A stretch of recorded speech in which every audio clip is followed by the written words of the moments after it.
வாழைப்பூ காட்டுக்குள்ள தன்னுடைய வாசனைப்பூ தலைவனான அடுத்த தலைமுறையின் தலைவனான அந்த தலைவனை பார்க்க செல்கையில் கருப்பு சிகப்பு நிறத்தில் உள்ள பாம்பு கொத்தி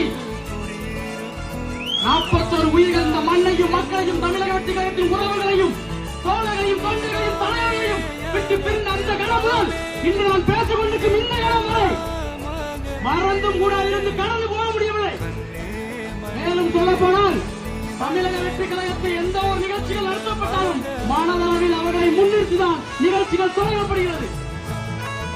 இன்று வெற்றிகரமாக இயங்கிக் கொண்டிருப்பதற்கு முக்கிய காரணமும் எங்களை வழிநடத்திக் கொண்டிருப்பதும் அவர்களின் நினைவுகள் மட்டும்தான். பாதிக்கப்பட்ட மக்கள் முதல் பாமர மக்கள் வரை அனைவரும் புரிந்து கொண்டனர். இதற்கு காரணம் திராவிட முன்னேற்ற கழகம் ஆட்சி என்று பாதுகாப்பு கொடுக்கக்கூடிய காவல்துறை என்று இருந்தும் தமிழக வெற்றி கழகத்தின் மீது ரத்த கரைகளை தலைவர்கள் மீதும் தொண்டர்கள் மீதும் முதுகில் பூசிக் கொண்டிருக்கிறார். அவர்களுக்கு எத்தனைய ரத்த கரைகளை எங்கள் முதுகில் தந்தவரே அத்தவணையும் வட்டி முதலுடன் உங்கள் கரைகளில் தந்திடுவோம். தமிழகமே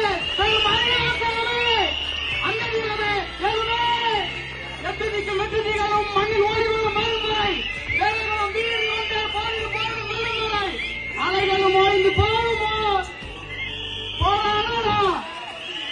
அந்த அலைகளோட கூடிய கூட்டம் சாதாரண கூட்டம் அல்ல. அந்த கூட்டம் தான் 1967 அறிஞர் அண்ணாவின் எழுச்சி கூட்டம்.